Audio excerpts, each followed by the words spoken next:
लोग हैं जो जिनके पीछे नाम के पीछे मोदी लगा हुआ था, वो ही बोला गया है। अगर उसी को भी कोर्ट अपना मान रहा है, उसी पे जजमेंट दे रहा है, तो ये तो बिल्कुल ही गलत है। कहीं भी मोदी जी के खिलाफ एक डाल दो, विधवा पे और उस पर कई, इन्होंने भी तो बहुत भाषण दे रखे हैं मोदी जी ने। ओबीसी को तो बिल्कुल ही नेस्तनाबूद कर दिया है, उसका मटिया मैट कर दिया है मोदी जी ने।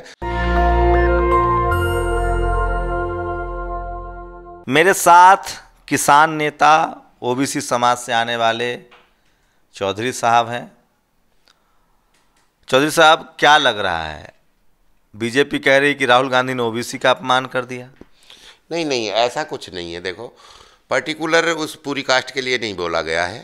वो कुछ 3 लोग हैं जो जिनके पीछे नाम के पीछे मोदी लगा हुआ था, वो ही बोला गया है। अगर उसी को भी कोर्ट अपना मान रहा है, उसी पे जजमेंट दे रहा है, तो ये तो बिल्कुल ही गलत है।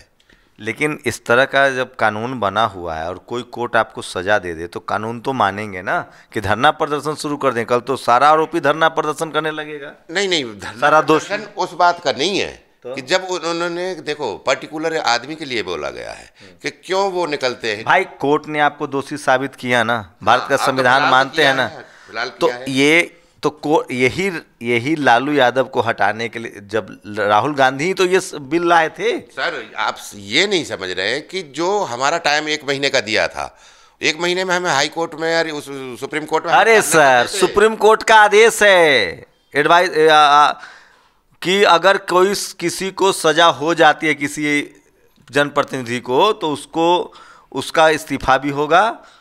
जैसे राहुल गांधी को सजा हो गई ना, तो अब वो 6 साल तक चुनाव नहीं लड़ पाएंगे, साथ में उनका रेजिग्नेशन होगा, उनको बर्खास्त कर दिया जाएगा। ये कानून लालू यादव के साथ यही हुआ और यही राहुल गांधी बिल फाड़े थे। राहुल गांधी इस कानून के पक्ष में थे। पता है, प्रेस क्लब में वहाँ जो यही काम किया था, वो अध्यादेश था जिसको फाड़ा गया था। मनमोहन जी इसको कैंसिल कर रहे थे, अध्यादेश को चेंज कर रहे थे, लेकिन राहुल जी ने मनमोहन सिंह और सोनिया गांधी की बात नहीं मानी।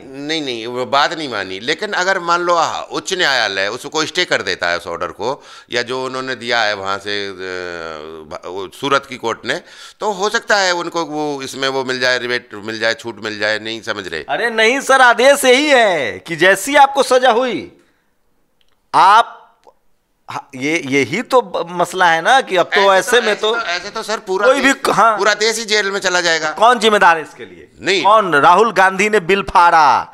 राहुल गांधी को मनमोहन सिंह पर के विजन पर भरोसा नहीं था। देखो, एंग्री यंग मैन बन रहे थे। एंग्री यंग मैन, वो कभी कभी देखो आवेश में आके कोई भी भूल कर जाता है। अब वो भूल अब सुधर सकती है। देखो जो हुआ है, तो ऐसा होगा कि मान लो जिसकी सरकार जहां रहेगी, कोई कोर्ट से एक फैसला करवा देगा, कल मोदी जी के खिलाफ एक फैसला करवा दे, मोदी जी को रिजाइन करिए। जैसे कांग्रेस की 3-4 राज्यों में, 3 राज्यों में उसकी सहयोगियों की गवर्नमेंट है, कहीं भी मोदी जी के खिलाफ एक डाल दो, विधवा पे और उस पर कई, इन्होंने भी तो बहुत भाषण दे रखे हैं मोदी जी ने। लेकिन सवाल है कि कांग्रेस तब क्यों चुप रहती है? जब कोई दलित, पिछड़ा, किसान, इन सब पर अत्याचार होता है तो कांग्रेस तो चुप रहती है। आज तो सारे लोग कांग्रेस के साथ खड़े हैं, पूरा विपक्ष। नहीं, देखो, अब कांग्रेस भुगत तो रही है, नहीं समझ रहे, संकुचित होके इसी वजह से तो भुगत रही है कि इन्होंने वही प्रीफरेंस उन्हीं को दिया जिनको भागना था। आज वो ही भागे। आप बताओ, एक बात बताओ, किसान वर्ग के जितने भी नेता हैं, चाहे जिनकी रीजनल पार्टी है या कांग्रेस में जो हैं, वो वहीं की वहीं यथास्थिति बने हुए हैं। चाहे कांग्रेस आओ या ना आओ, उनमें से कोई नहीं गया है। आप यूपी का देख लो, ओबीसी लीडर देख लो, वो वहीं है। एससी लीडर देख लो, वो वहीं है। मायावती जी देख लो, वो क्या नाम है हमारा, जयंत चौधरी को देख लो, अखिलेश को देख लो, लालू जी को देख लो, उधर चौटाला जी को देख लो, उधर उसको देख लो, वो भी छोड़ के चले गए। क्या बादल जी भी वो थे, लेकिन वो भी छोड़ के चले गए। ओबीसी लीडर जितनी रीजनल पार्टी है, वो कहीं नहीं गया है। जो बीजेपी कह रही है कि ओबीसी के असली हम हैं भागीदार, हम ओबीसी के असली पार्टी। नहीं, वो तो देखो, मोदी जी भी एक्सीडेंटल ओबीसी हैं, क्योंकि ओबीसी का मतलब होता है, देखो, जिस पे खेती, किसानी, फावड़ा, दांती, जिसने काम किया हो, जिसकी पीढ़ी दर पीढ़ी वो जो किसानी का काम करता आ रहा है, पिछड़ा वर्ग का जो काम करता हुआ आ रहा है, ओबीसी, इनका काम जो प्रोफेशन है मोस्टली जो इनका है, तेल का काम है इनका, जो बेसिकली एक बिरादरी का कास्ट का होता है ना, रिप्रेजेंट जिसको करता है, तो इनका व्यापार का काम है, तेल का व्यापार है, सरसों के तेल का, और वो वैश्य होता है। वो व्यापारी कभी भी वो नहीं, पिछड़ा नहीं होता है, और पिछड़ा नहीं है तो ये वो उस वर्ग में तो बिलोंग करते ही नहीं है, लेकिन उनको ले लिया गया है। ऐसे कोई उदाहरण है, जैसे 10% जैसे इन्होंने आरक्षण में कर लिया है ना ओबीसी। लेकिन कांग्रेस को क्यों वोट दे? जब यूपीए 2 की सरकार थी तो लालू यादव को बाहर किया, रामविलास जी को बाहर कर दिया, एक ओबीसी का मंत्री था वीरप्पा मोइली, उसको भी देश नहीं को जाने दिया। यही तो है, उसी का खामियाजा तो ये कांग्रेस भुगत रही है। अब देखो, आज की डेट में भी देख लो, जो एससी, ओबीसी, एसटी और माइनॉरिटी जो कांग्रेस के साथ में, अभी भी वही कांग्रेस को वापस ला सकता है और कोई नहीं ला सकता। अगर कांग्रेस आज भी प्रोजेक्ट करे किसी ओबीसी के, जेन्युइन ओबीसी, एक्सीडेंटल ओबीसी नहीं, जेन्युइन ओबीसी को अगर प्रोजेक्ट करती है, किसानी वर्ग के किसी किसान के, रियल किसान के बच्चे को अगर प्रोजेक्ट करती है कांग्रेस, तो मैं दावा करके कह सकता हूँ आपको 300 सीट पा जाएगी।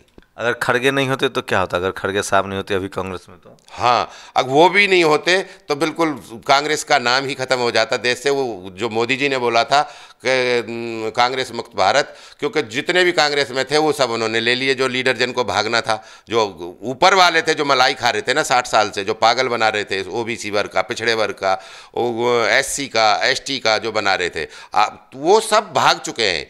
अब इसमें वो ही रह गया है जिसको दिल से हिम्मत करनी है, जो दिल से कांग्रेसी था वो ही रह गया है। और ईमानदार, ज़्यादातर लोग इसमें अब ईमानदार बचे हैं, और अब वो चाहते भी हैं सर्वाइव करे कांग्रेस, दोबारा से उठ के आए। लेकिन सर्वाइव तब करेगी इसमें जेन्युइन का मतलब है उसको, जैसे कहते नहीं है कोर्ट, पिछड़े आदिवासी किसानों को ट्रांसपेरेंट होना चाहिए और इंसाफ होता दिखना भी चाहिए उस पार्टी में। ये भी हो कि हाँ इनकी चल भी रही है, और यही वो है, नहीं सब पदाधिकारी हैं। अब हालांकि 50% कांग्रेस ने वो कर दिया है, एससी और ओबीसी के लिए आरक्षण किया है। अभी हमारे जितनी भी ये बन रहे, वो इकाई पूरी बन रही है, उनमें सब में आरक्षण दिया जा रहा है, और उस हिसाब से अब जितनी भी सीट है उसका डिस्ट्रीब्यूशन भी, जो भी एमपी या एमएलए लड़ेंगे उसी हिसाब से उनको।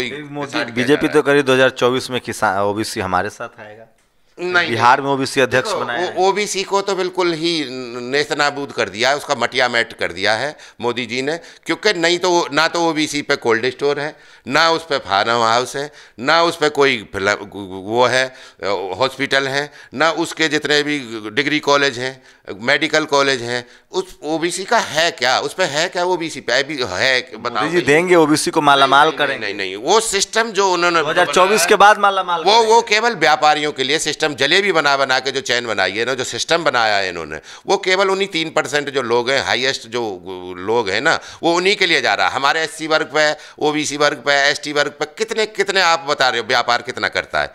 बताओ ना, 3% बात। और जबकि हमारी पॉपुलेशन एससी, एसटी, ओबीसी और माइनॉरिटी की मिला के 85% पॉपुलेशन है, और हम पे व्यापार का, और व्यापारी ही सक्सेस होता है, और व्यापार ही इस देश की रीढ़ है। और आप बताओ वो उनका टैक्स कलेक्शन में कितना योगदान है? किसान तो लेकिन अब बीजेपी के साथ नहीं, किसान तो बिल्कुल ही वोट नहीं करेगा अब आगे आने वाला। किसान तो देखो हम ला रहे हैं, जैसे हिंडन वर्ग आया है ना, अभी तो एक हिंडन वर्ग आया है, मेरे हिसाब से देश में कितना हिंडन वर्ग हुआ होगा। और तो आप लोग बताइए कि क्या होगा पूरा मसला? बीजेपी ने ओबीसी को आगे कर दिया है, कांग्रेस कह रही कि हम एससी, एसटी, ओबीसी को रिजर्वेशन देंगे। सवाल है कि ओबीसी लीडरशिप वाली पार्टियां कब सड़कों पर आएंगी? एक चीज़ तो है कि कांग्रेस के साथ जिन लोगों के साथ कांग्रेस ने अत्याचार किया है पीछे भूतकाल में, फिलहाल सारे विपक्ष कांग्रेस के साथ अभी दिख रही है। पूरी बातचीत पर आपकी प्रतिक्रिया बहुत जरूरी है। शंभू कुमार सिंह, नेशनल दस्तक, दिल्ली।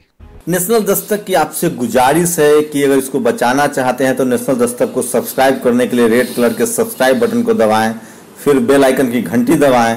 नेशनल दस्तक को बचाने के लिए बहुत जरूरी है कि हर खबर को शेयर करें, लाइक करें, कमेंट जरूर करें।